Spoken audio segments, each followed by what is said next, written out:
మంత్రాలయ క్షేత్రమును చేరెదమమ్మా గురు రాఘవేంద్ర వరములను పొందెదమమ్మా మంత్రాలయ క్షేత్రమును చేరెదమమ్మా గురు రాఘవేంద్ర వరములను పొందెదమమ్మా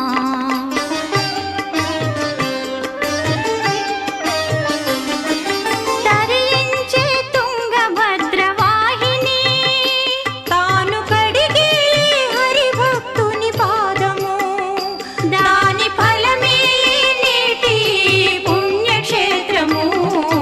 మంత్రాలయ క్షేత్రమును